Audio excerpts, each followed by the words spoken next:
So today we get to talk about the first battle after Valley Forge. This is a really cool map because it shows most of the sites of the battles that we've already talked about and the ones that are coming. So we started out the Revolutionary War up here near Boston, Lexington, Concord, Bunker Hill. Then we moved down from New York to Trenton and Princeton, where this battle was here. There were several other battles around Philadelphia, as well as the battle up here in New York with Saratoga. Following those battles, the Continental Army spent a winter in Valley Forge, a very uncomfortable winter. And now we are going to get to this battle here at Monmouth. So the position of Monmouth on the map is part of the reason why the battle happens here. Remember, we were just at Valley Forge for a winter.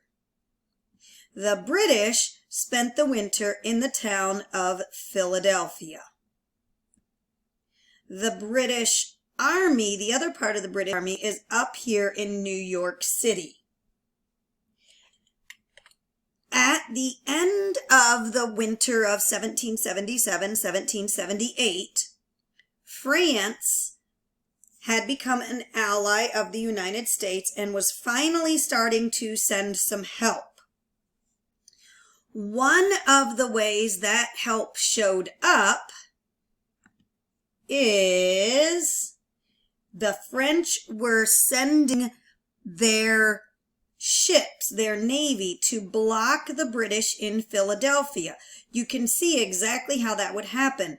All that the French ships would need to do would be to blockade this entrance to the ocean inlet that leads to Philadelphia, and the British would not be able to get their boats out to sail away to New York. With that in mind, let's take a look at your notes. Now, I realize my notes here on the screen are not going to look exactly like yours because yours are in an outline form. So the details are numbered and indented underneath the main idea. In fact, let's just make this one our focus for a bit. The Battle of Monmouth happened on June 28th, 1778. Why? Well, first, the French were coming to block the British in Philadelphia. This was a long-term consequence of winning Saratoga. We had won that battle a year ago, and then the French became our ally as a consequence of the Battle of Saratoga. In the long term, it took a while for that alliance to start making a difference in this battle. So by June of 1778, in the long term, we have good consequences from the fact that we won at the Battle of Saratoga. And then just some other things that the state of Michigan expects fifth graders to be able to understand. The fact that France being an ally, helping us in war, is an example of how nations interact with each other. So that means they act together. Sometimes nations will become allies. As a result of the British knowing that the French were coming to block them in Philadelphia, they started retreating overland to New York City. We're going to take another look at that map in a moment, but just some details about that retreat. When the British left Philadelphia, they plundered. That means they took away from the private homes pretty much anything that they liked. George Washington's home and library had many, many items. Not George Washington, Ben Franklin. George Washington lived in Virginia, and George Washington's home was never plundered. But Ben Franklin's home in Philadelphia was plundered. His library was taken away. The place where the Declaration of Independence had been signed was totally gutted and destroyed on the inside. So there were 1,500 baggage wagons along with the army, and that made a line stretching 12 miles long. So as the British Army was leaving Philadelphia and was heading, actually let me even get colors here to help. As the British Army was leaving Philadelphia, they were headed overland to get to New York City. That was their goal. They were taking with them a lot of baggage, things that they had plundered, and also supplies that they would need to camp out on the way. Why did the British not go out across the Atlantic Ocean? Remember, the French were coming with their ships to blockade, and the British didn't want to take the chance of running into those French ships. This created a perfect opportunity for our army, because those wagons and the army itself of the British was stretched out so far. George Washington took this as an opportunity to attack the British Army. Now, Charles Lee was one of George Washington's high-ranking generals. It's not that George Washington trusted him a lot, but the Continental Congress did. Charles Lee had played a role in the victory at Saratoga, and so the Continental Congress really wanted George Washington to favor Charles Lee. Charles Lee, however, had in the back of his mind that he should be the guy in charge of the Continental Army, that George Washington did not deserve to be the commander-in-chief. Washington was aware of this. He didn't necessarily trust Charles Lee, but all the way through the Revolutionary War, George Washington made it a point to obey the Continental Congress. So, as George Washington gets the idea that when the British are marching overland from Philadelphia towards New York, there should be a spot where we can cut off at least the back part of that army. So he decides to send Charles Lee. In the short term, well, Charles Lee didn't cooperate with the plan. Our army had been well trained at Valley Forge to follow orders, and even though Charles Lee was winning, he ordered our army to retreat. Before this battle, when our army was ordered to retreat, very often, because we hadn't been trained, we would panic and we would run away, and there was no way that our officers could get us to reform and go back into battle. But this retreat shows that we had learned to maneuver and not run away. This is proof that Valley Forge was a turning point, that the winter spent in Valley Forge turned around what our army was able to do.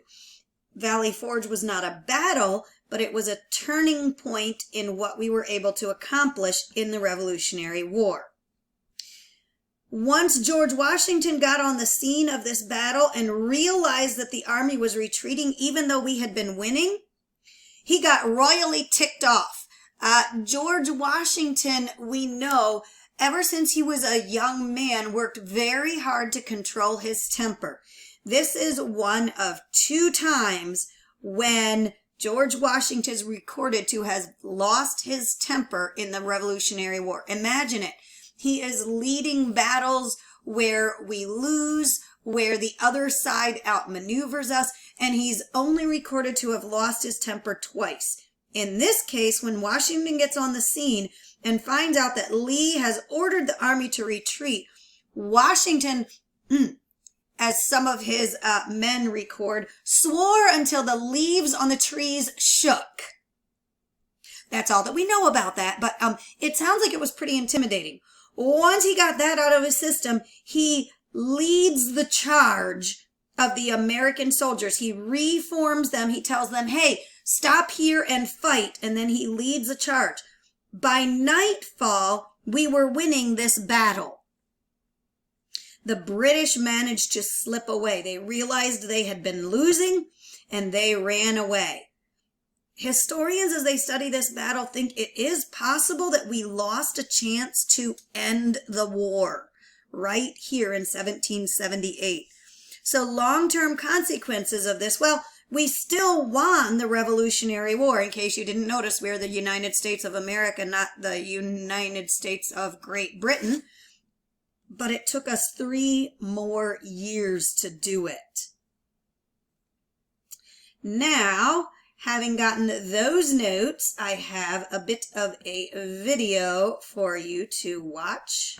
Here we go.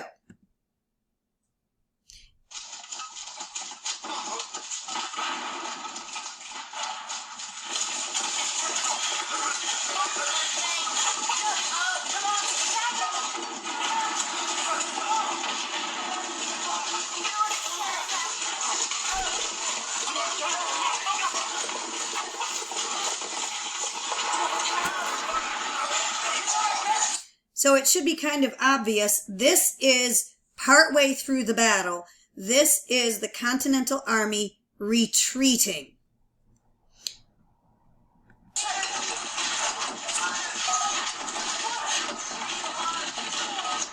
Why did it take Lee so long to engage? So this is the actor playing George Washington. He has now come on the scene. He sees the retreat, and he's asking, why did it take so long for General Lee to follow my orders? And the next question is going to be, why in the Sam Hill are we retreating? And no, it does not show George Washington swearing. Your orders soon have to sum up.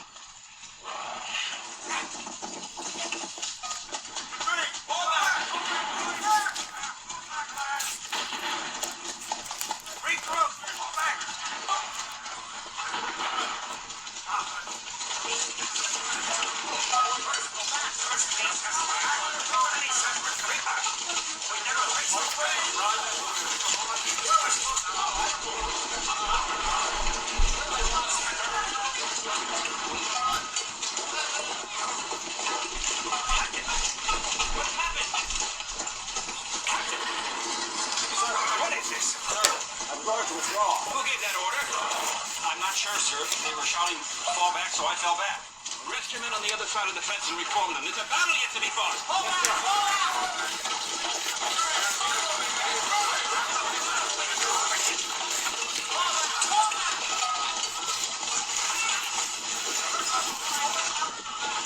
What is the meaning of this? This retreat, this confusion. What's happened? So this is General Lee, and now George Washington is saying, all right, dude, what's going on? You disobeyed a direct order. My officers disrupt my strategy. Lee's excuse is, the officers who are supposed to follow my orders, they're not following my orders. Obedience! They bring me contradictory intelligence. Why have you given up the field? Because we cannot stand against them. This foolish enterprise was against my advice. Why did you take the command if you did not intend to press the attack? So General Lee says, I didn't like the idea in the first place, and George Washington says, then why in the Sam Hill did you tell me you would lead this battle? You should have left someone else who was willing to actually fight lead the battle. I forgot. You shall not talk to me like that. You get off the field. You're relieved of your command.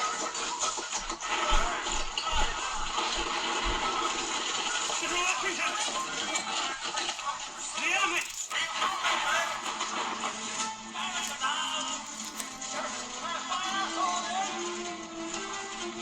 Must we order a general retreat? No! I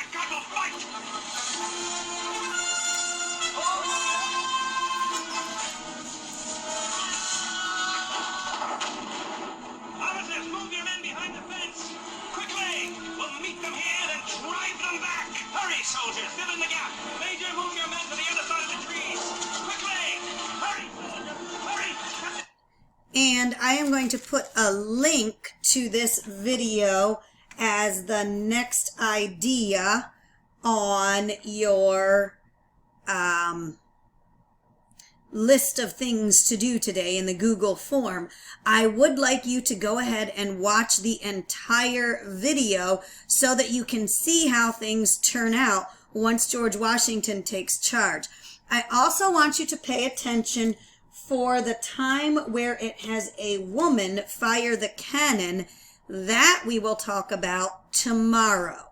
Right now, the last item that you need to do is make sure that in your booklet, you first of all, in the table of contents at the very front, make sure that you put the page numbers for Valley Forge and the fact that the Battle of Monmouth is going to go on 32.